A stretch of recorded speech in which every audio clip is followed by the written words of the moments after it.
जय हिंद दोस्तों, आप सभी का बहुत बहुत स्वागत है हमारे YouTube चैनल एसआर इंस्टीट्यूट में। तो दोस्तों एसएससी जीडी के एग्जाम चल रहे हैं, उसके अकॉर्डिंग हम देख रहे हैं बहुत ही इंपॉर्टेंट क्वेश्चन। तो देखते हैं हमारे पास फर्स्ट क्वेश्चन क्या दिया गया है। चलिए फर्स्ट क्वेश्चन क्या दिया गया है, भारत के निर्वाचन आयोग का मुख्यालय कहाँ स्थित है। क्या क्वेश्चन पूछ रहा है, भारत के निर्वाचन आयोग का मुख्यालय कहाँ स्थित है। सबसे पहले आप ये देखिए, भारत निर्वाचन आयोग की स्थापना कब की गई। भारत निर्वाचन आयोग जिसकी स्थापना कब की गई, 25 जनवरी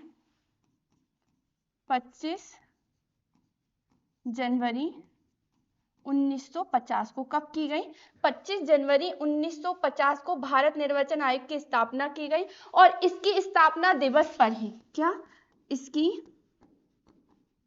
स्थापना दिवस पर ही मतदाता दिवस मनाया जाता है। मतदाता दिवस मनाया जाता है। अगर आपसे क्वेश्चन पूछे कि मतदाता दिवस कब मनाया जाता है, तो कब मनाया जाता है, 25 जनवरी को। कब मनाया जाता है, 25 जनवरी को। ठीक है, भारत निर्वाचन आयोग जिसकी स्थापना कब की गई, 25 जनवरी 1950 को। इसका वर्णन संविधान में कहाँ मिलता है, तो वो भी याद रखिए। इसका वर्णन संविधान में भाग 15 आर्टिकल नंबर 324 से लेकर 329 तक। आर्टिकल नंबर 324 से लेकर 329 तक भारत निर्वाचन आयोग का वर्णन मिलता है। ठीक है, और सबसे पहले एक क्वेश्चन आप याद रखिए कि भारत के पहले मुख्य निर्वाचन आयुक्त कौन थे। भारत के पहले मुख्य निर्वाचन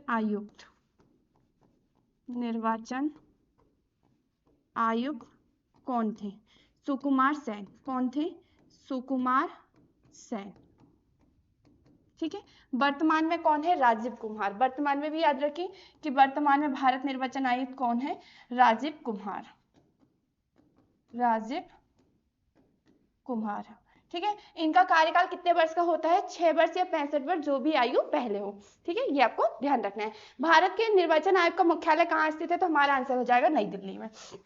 कहाँ स्थित है, नई दिल्ली में। ठीक है, क्वेश्चन क्या था, भारत के निर्वाचन आयोग का मुख्यालय कहाँ स्थित है, तो कहाँ स्थित है, नई दिल्ली में। भारत निर्वाचन आयोग की स्थापना कब की गई, 25 जनवरी 1950 को। इसकी स्थापना दिवस पर ही क्या मनाया जाता है, मतदाता दिवस। क्या मनाया जाता है, मतदाता दिवस मनाया जाता है। संविधान में इसका वर्णन कहाँ मिलता है, भाग 15 आर्टिकल नंबर 324 से लेकर 329 तक। भारत के पहले मुख्य निर्वाचन आयुक्त कौन थे, सुकुमार सेन। वर्तमान में कौन है, राजीव कुमार। इतनी डिटेल आपको पता होनी चाहिए। ठीक है, चलिए नेक्स्ट देखते हैं। अगला क्या दिया गया है, भारत के राष्ट्रीय सुरक्षा सलाहकार कौन है। क्या क्वेश्चन पूछ रहा है, भारत के राष्ट्रीय सुरक्षा सलाहकार कौन है। हमारे पास ऑप्शन क्या दिया गया है, पंकज सरन, ब्रजेश मिश्रा, अजित डोभाल, नृपेंद्र मिश्रा। तो हमारा आंसर हो जाएगा अजित डोभाल। क्या है, भारत के राष्ट्रीय सुरक्षा सलाहकार है। चलिए नेक्स्ट देखते क्या दिया गया है, संगीत नाटक अकादमी पुरस्कार विजेता और प्रसिद्ध क्षत्रिय नर्तक का खालिस्तान 5 जुलाई 2022 को निधन हो गया है। ठीक है, प्रसिद्ध क्षत्रिय, सबसे पहले आप ये समझिए, क्षत्रिय जो है ये शास्त्रीय नृत्य है, जो किस राज्य का है, ये असम राज्य का है। किस राज्य का है, असम राज्य का है। ठीक है, 5 जुलाई 2022 को किसका निधन हुआ है, तो हमारा आंसर हो जाएगा गरिमा हजारिका का। किसका निधन हुआ है, गरिमा हजारिका का। ठीक है, इन्हें कौन सा पुरस्कार से सम्मानित किया गया, तो वो भी ध्यान दीजिए, भारत रत्न, भारत का सर्वोच्च नागरिक सम्मान भारत रत्न पुरस्कार से भी सम्मानित किया गया। कब दिया गया इन्हें, 2019 को। कब दिया गया, 2019 को। पद्मश्री पुरस्कार से भी इन्हें सम्मानित किया गया।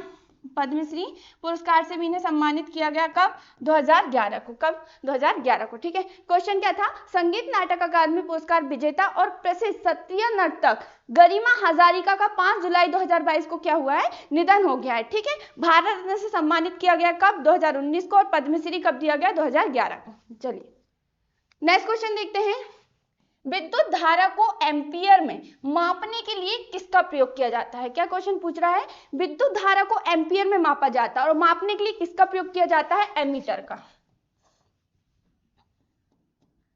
एमीटर। ठीक है, एमीटर क्या है, एक उपकरण है। एमीटर क्या है, एक उपकरण है जिसका प्रयोग किसमें करते हैं, तो वो भी याद रखिए, जिसका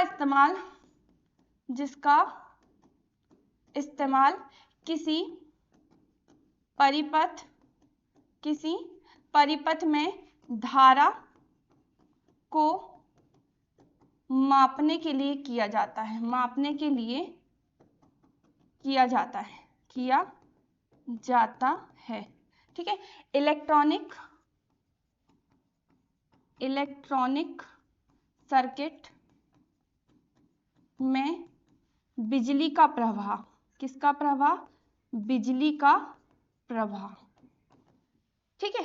सबसे पहले क्या क्वेश्चन पूछ रहा है, विद्युत धारा को एम्पियर में मापा जाता है, लेकिन मापने के लिए किसका प्रयोग किया जाता है? एमीटर का। एमीटर क्या है? एक उपकरण है जिसका इस्तेमाल किसी परिपथ में धारा को मापने के लिए किया जाता है। विद्युत धारा क्या होती है? सबसे पहले आप समझिए कि विद्युत धारा होती क्या है। इलेक्ट्रॉनिक सर्किट में बिजली का प्रवाह क्या कहलाती है? विद्युत धारा। क्या कहलाती है? विद्युत धारा। और विद्युत धारा का ऐसा ही मात्रक क्या है? एम्पियर। जो कई बार एग्जाम में पूछा जाता है कि विद्युत धारा का ऐसा ही मात्रक क्या है, तो क्या है? एम्पियर। क्या है? विद्युत धारा का ऐसा ही मात्रक है। चलिए नेक्स्ट क्वेश्चन देखते हैं। अगला क्वेश्चन क्या दिया गया है, 1024 बाइट कितने किलोबाइट के बराबर होते हैं? तो हमारा आंसर हो जाएगा 1 केबी, 1 किलोबाइट के बराबर होते हैं, ठीक है। कंप्यूटर में स्टोरेज, क्या? कंप्यूटर में स्टोरेज और मेमोरी को मापने के लिए किलोबाइट, ठीक है, मेगाबाइट, गीगाबाइट, पेटाबाइट और टेराबाइट जैसी इकाइयों का क्या किया जाता है? प्रयोग किया जाता है, ठीक है। कंप्यूटर में स्टोरेज और मेमोरी को मापने के लिए किलोबाइट, गीगाबाइट, ठीक है, गीगाबाइट, पेटाबाइट ऐसी इकाई को क्या किया जाता है? प्रयोग किया जाता है। क्वेश्चन क्या पूछ रहा है, 1024 बाइट कितने किलोबाइट के बराबर होता है? तो हमारा आंसर हो जाएगा 1 किलो, ठीक है, 1 केबी, 1 किलोबाइट के बराबर होता है। चलिए अगला देखते हैं। नेक्स्ट क्या दिया गया है, एंटीजन की खोज किस वैज्ञानिक ने की थी? क्या क्वेश्चन पूछ रहा है, एंटीजन की खोज किस वैज्ञानिक ने की थी? तो हमारा आंसर हो जाएगा लेड स्टीनर ने। किसने की थी? लेड स्टीनर ने, ठीक है। और इन्हें 1930 में, कब? 1930 में नोबेल पुरस्कार से सम्मानित किया गया, नोबेल पुरस्कार से सम्मानित किया गया है लेड स्टीनर को, ठीक है।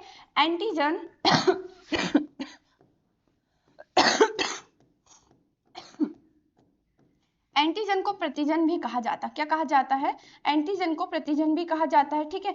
एंटीजन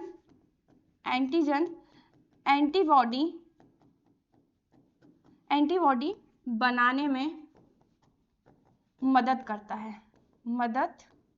करता है और रोगों से लड़ने की क्षमता रखता है। क्या? एंटीजन क्या रखता है? रोगों से लड़ने की क्षमता रखता है। एंटीजन को प्रतिजन कहा जाता है। एंटीजन एंटीबॉडी बनाने में क्या करता है? मदद करता है। क्वेश्चन क्या पूछ रहा है, एंटीजन की खोज किस वैज्ञानिक ने की थी? तो हमारा आंसर हो जाएगा लेड स्टीनर ने। चलिए अगला क्वेश्चन देखते हैं। नेक्स्ट क्वेश्चन क्या दिया गया है, निम्न में से किसने रिवॉल्वर की खोज की है? खोज से क्वेश्चन पूछा जा रहा है, ऐसा नहीं है कि खोज से क्वेश्चन नहीं आ रहे हैं, ठीक है। किसी भी वैज्ञानिक का नाम पूछ लिया जा रहा है कि इस वैज्ञानिक ने किसकी खोज की है, ठीक है। क्वेश्चन क्या पूछ रहा है, निम्न में से किसने रिवॉल्वर की खोज की है? तो हमारा आंसर हो जाएगा सैमुअल कोल्ट ने। किसने की है? सैमुअल कोल्ट ने। कब की है? 1836 में। डेट याद रखिए।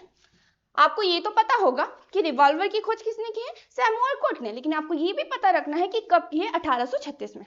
चलिए अगला देखते हैं। क्या दिया गया है, डोनेट ऑर्गन सेफ लाइफ पहल का आयोजन किसके द्वारा किया जा रहा है? बहुत ही इंपॉर्टेंट क्वेश्चन है आपके एसएससी जीडी के एग्जाम के लिए। डोनेट ऑर्गन होता क्या है? सबसे पहले तो आप ये समझिए, डोनेट ऑर्गन होता क्या है? जीवित अंग दान किया जाता है, जीवित अंग दान किया जाता है। जैसे क्या हो गया, हमारा जो शरीर है, जीवित शरीर का जो कोई भी अंग दान किया जा सकता है। ऐसा नहीं कि मृत है तो शरीर का अंग दान किया जाएगा, ठीक है। वो सिर्फ पोस्टमार्टम किया जाता है, जो मर जाते हैं उनका पोस्टमार्टम किया जाता है। लेकिन जो जीवित व्यक्ति रहते हैं उनका क्या? जीवित अंग दान किया जाता है। जैसे आंख का किस भाग को दिया जाता है? कार्निया वाले भाग को। किस भाग को दिया जाता है?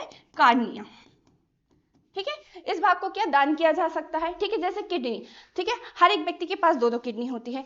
जब किसी व्यक्ति की एक किडनी खराब हो जाए, ठीक है, तो दूसरे व्यक्ति क्या उसको किडनी दे सकता है। तो क्या कर रहा है वो, जीवित अंग क्या कर रहा है, दान कर रहा है। तो इसका अर्थ क्या होता है, जीवित अंग दान करना है, डोनेट ऑर्गन का मतलब होता है। ठीक है, तो क्वेश्चन क्या पूछ रहा है, डोनेट ऑर्गन सेव लाइफ पहल का आयोजन किसके द्वारा किया जा रहा है। तो हमारा आंसर हो जाएगा आईसीसी। आईसीसी क्या है, अंतरराष्ट्रीय क्रिकेट परिषद। अंतरराष्ट्रीय क्रिकेट परिषद है, जिसकी स्थापना कब हुई, स्थापना याद रखिए कि इसकी स्थापना कब हुई, 1909 में। कब हुई, 1909 में इसकी स्थापना हुई। और इसका हेडक्वार्टर कहाँ है, दुबई में। हेडक्वार्टर कहाँ है, दुबई में। ठीक है, कहाँ है, दुबई में। ठीक है, 12 फरवरी 2025 को, कब, 2025 को अहमदाबाद के भारत और इंग्लैंड के बीच तीसरे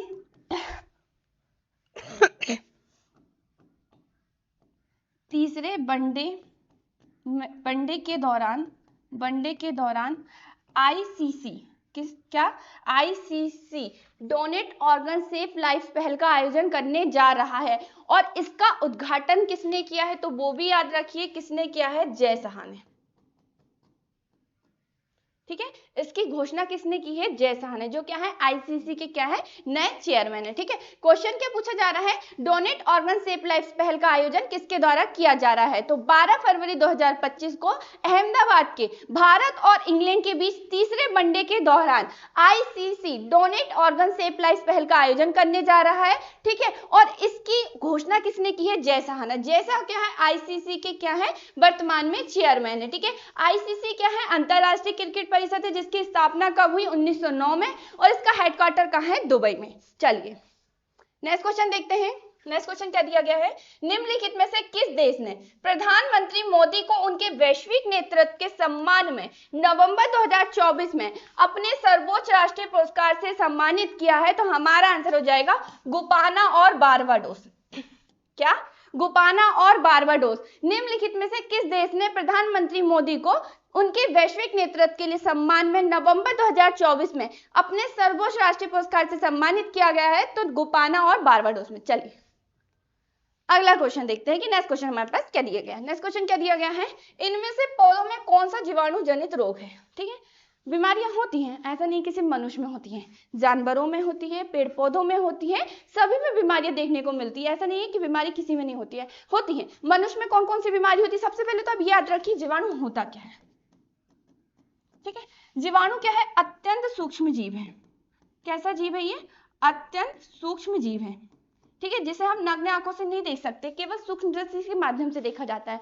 किसके माध्यम से देखा जाता है, सूक्ष्मदर्शी के माध्यम से देखा जाता है। जैसे आप लोग ने देखा होगा दही चाट चाट के खाते हैं, ये देखो क्या कितना शानदार दही लग रहा है, उसके अंदर बैक्टीरिया कभी देखा है, नहीं, केवल आप सूक्ष्मदर्शी के माध्यम से देख सकते हैं कि उसमें कितने सारे बैक्टीरिया होते हैं। ठीक है, लेकिन ये लाभदायक होता है। ठीक है, जैसे दूध का दही में परिवर्तन होना, ये लाभदायक जीवाणु होता है। कैसे जीवाणु होता है, लाभदायक जीवाणु होता है। ठीक है, अत्यंत सूक्ष्म जीव होता है, जिसे हम नग्न आंखों से नहीं देख पाते, केवल सूक्ष्मदर्शी के माध्यम से देख सकते। ठीक है, जीवाणु का अध्ययन क्या कहलाता है, बैक्टीरियोलॉजी। क्या कहलाता है, बैक्टीरियोलॉजी। क्या कहलाता है, जीवाणु का अध्ययन, जो कई बार एग्जाम में पूछा जाता है कि जीवाणु का अध्ययन क्या कहलाता है, तो क्या कहलाता है, बैक्टीरियोलॉजी। जीवाणु की खोज किसने की, तो याद रखिए आप लोगों के एग्जाम के लिए बहुत इंपॉर्टेंट है। ठीक है, जीवाणु की खोज किसने की, 1676 ईस्वी में। कब, 1676 ईस्वी में हॉलैंड के प्रसिद्ध वैज्ञानिक, हॉलैंड के प्रसिद्ध वैज्ञानिक एंटोनी वॉन लीवेनहॉक ने, एंटोनी वॉन लीवेनहॉक ने जीवाणु की क्या की, खोज की। ठीक है, मनुष्य में कौन कौन सा रोग होता है, जैसे जीवाणु के कारण टाइफाइड, ठीक है, हैजा, पीलिया, ठीक है, इत्यादि रोग होते हैं, देखने को मिलते हैं। ठीक है, अगर हम जानवरों की बात करें तो जानवरों में कौन सा रोग होता है, जानवरों में क्या होता है, जानवरों का काला पैर रोग, जानवरों का काला पैर रोग। ठीक है। अगर हम पेड़ पौधों की बात करें तो पेड़ पौधों में कौन सा रोग होता है? गेहूं का टुंडू रोग और चावल का अंगमारी रोग। चावल का अंगमारी रोग होता है, ठीक है। ये आपको याद रखना कि पेड़ पौधों में कौन सा रोग होता है? चावल का अंगमारी रोग और गेहूं का टुंडू रोग। चलिए अगला क्वेश्चन देखते हैं। नेक्स्ट क्वेश्चन क्या दिया गया है?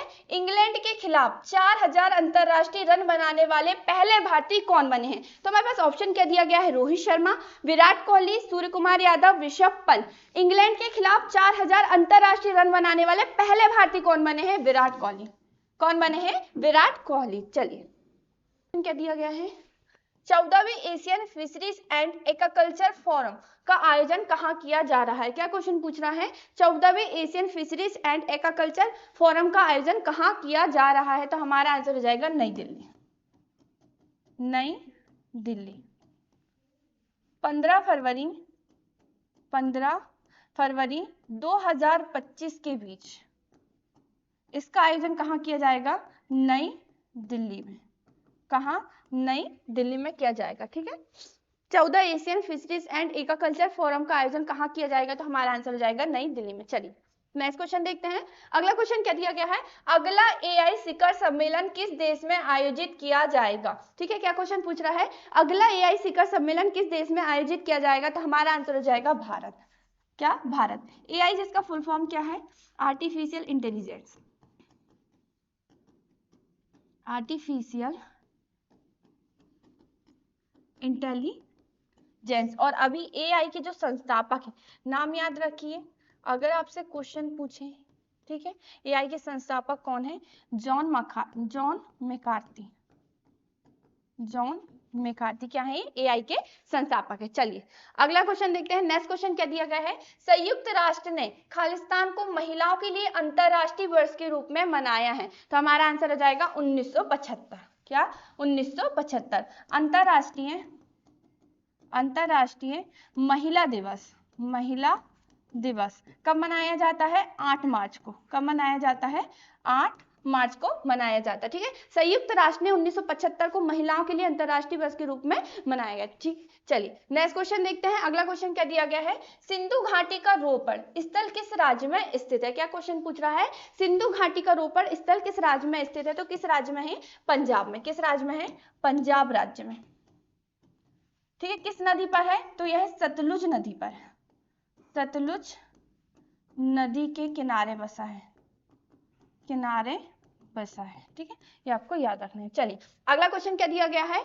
बेंड योर बैंक वाक्य का प्रयोग किस खेल में किया जाता है? हमारे पास ऑप्शन क्या दिया गया है? टेनिस के खेल में, शतरंज के खेल में, क्रिकेट के खेल में, हॉकी के खेल में। बेंड योर बैंक का वाक्य का जो प्रयोग किया जाता है किस खेल में किया जाता है? क्रिकेट के खेल में। किस खेल में किया जाता है? क्रिकेट के खेल में। चलिए नेक्स्ट क्या दिया गया है? राष्ट्रीय झंडा अपनाने वाला पहला देश था। क्या क्वेश्चन पूछ रहा है? राष्ट्रीय झंडा अपनाने वाला पहला देश कौन सा था? डेनमार्क। तो हमारा आंसर हो जाएगा डेनमार्क। कौन सा देश था? डेनमार्क क्या था? राष्ट्रीय झंडा अपनाने वाला पहला देश था। चलिए अगला क्वेश्चन क्या दिया गया है? किस बंदरगाह का नाम बदलकर दीनदयाल बंदरगाह कर दिया गया है? तो हमारा आंसर हो जाएगा कांडला बंदरगाह। किसका नाम कर दिया गया है? कांडला बंदरगाह का नाम, ठीक है। ये बंदरगाह कहां पर है? गुजरात राज्य के कच्छ की खाड़ी में स्थित है, ठीक है। ये आपको याद रखना कहां पर है? गुजरात राज्य के कच्छ की खाड़ी में है, ठीक है। और यह है पश्चिमी भारत के प्रमुख बंदरगाहों में से एक है, ठीक है। क्या है? प्रमुख बंदरगाहों में से एक है। किस बंदरगाह का नाम बदलकर दीनदयाल बंदरगाह रख दिया गया है? तो हमारा आंसर हो जाएगा कांडला बंदरगाह, जो कहाँ है? गुजरात राज्य के कच्छ की खाड़ी में स्थित है। यह पश्चिमी भारत के प्रमुख बंदरगाहों में से एक है। चलिए अगला क्वेश्चन देखते हैं। नेक्स्ट क्वेश्चन क्या दिया गया है? अनसुपा झील कहाँ स्थित है? क्या क्वेश्चन पूछ रहा है? अनसुपा झील कहाँ पर है? तो हमारा आंसर हो जाएगा ये कहाँ पर है? उड़ीसा के कटक झील में। कटक झील में है। कहाँ है? उड़ीसा के कटक झील में है अनसुपा झील। कौन सी झील? अनसुपा झील, ठीक है। किस नदी पर है? तो वो भी याद रखिए, महानदी के बाएं किनारे। बाएं किनारे स्थित है, ठीक है। अनसुपा झील कहाँ स्थित है, तो हमारा आंसर हो जाएगा उड़ीसा राज्य में, ठीक है। महानदी के बाएं किनारे में क्या है, स्थित है। चलिए नेक्स्ट क्वेश्चन देखते हैं। पारसनाथ किस राज्य की सबसे ऊंची चोटी है? क्या क्वेश्चन पूछ रहा है, पारसनाथ किस राज्य की सबसे ऊंची चोटी है? तो हमारा आंसर हो जाएगा झारखंड राज्य की है। किस राज्य की है? झारखंड राज्य की है, जिसकी ऊंचाई कितनी है, 1365 मीटर। कितनी है? 1365 मीटर क्या है, ऊंची है। पारसनाथ किस राज्य की सबसे ऊंची चोटी है? तो किस राज्य की है? झारखंड राज्य की है। चलिए अगला क्वेश्चन देखते हैं। नेक्स्ट क्वेश्चन क्या दिया गया है, भारत का सबसे बड़ा दुग्ध उत्पादन राज्य कौन सा है? क्या क्वेश्चन पूछ रहा है, भारत का सबसे बड़ा दुग्ध उत्पादक राज्य कौन सा है? तो हमारे पास ऑप्शन क्या दिया गया है, हरियाणा, उत्तर प्रदेश, राजस्थान, पंजाब। तो हमारा आंसर हो जाएगा उत्तर प्रदेश, ठीक है। और दुग्ध उत्पादन जो किया जाता है किस क्रांति के अंतर्गत आता है, ये श्वेत क्रांति। श्वेत क्रांति का संबंध किससे है, दुग्ध उत्पादन से, ठीक है। चलिए अगला क्वेश्चन देखते हैं। नेक्स्ट क्वेश्चन क्या दिया गया है, भारत के पहले कानून मंत्री कौन थे? क्या क्वेश्चन पूछ रहा है, भारत के पहले कानून मंत्री कौन थे? तो हमारा आंसर हो जाएगा डॉक्टर बी आर अंबेडकर। कौन थे? Doctor B R Ambedkar. Ambedkar, ठीक है। भारतीय संविधान का जनक कहा जाता है, जनक कहा जाता है। और 14 अप्रैल, कब? 14 अप्रैल को भीमराव अंबेडकर जयंती मनाते हैं, जयंती मनाई जाती है। आपको पता होगा 14 अप्रैल को क्या, भीमराव अंबेडकर जयंती मनाई जाती है, ठीक है। भारतीय संविधान का जनक कहा जाता है डॉक्टर बी आर अंबेडकर को, ठीक है। भारत के पहले क्या थे, कानून मंत्री थे। डॉक्टर राजेंद्र प्रसाद, ऑप्शन में हमारे पास क्या दिया गया है, डॉक्टर राजेंद्र प्रसाद। कल हमने बात की थी भारत के पहले क्या थे, राष्ट्रपति, भारत के पहले राष्ट्रपति। और भारत के पहले उपराष्ट्रपति कौन थे, डॉक्टर सर्वपल्ली राधाकृष्णन। कौन थे? डॉक्टर सर्वपल्ली राधाकृष्णन, ठीक है। गुलजारी लाल नंदा, ठीक है, ये क्या थे, कार्यवाहक प्रधानमंत्री, कार्यवाहक प्रधानमंत्री। 13 दिन के ही लिए क्या रहे थे, ये प्रधानमंत्री रहते, कार्यवाहक प्रधानमंत्री थे, ठीक है। तो दोस्तों ये रही हमारी एसएससी जीडी की क्लास। अब तक आपने चैनल को सब्सक्राइब नहीं किया ना, तो सब्सक्राइब कर लीजिए, और फेसबुक में देख रहे तो फॉलो कर लीजिए। जय हिंद, जय भारत।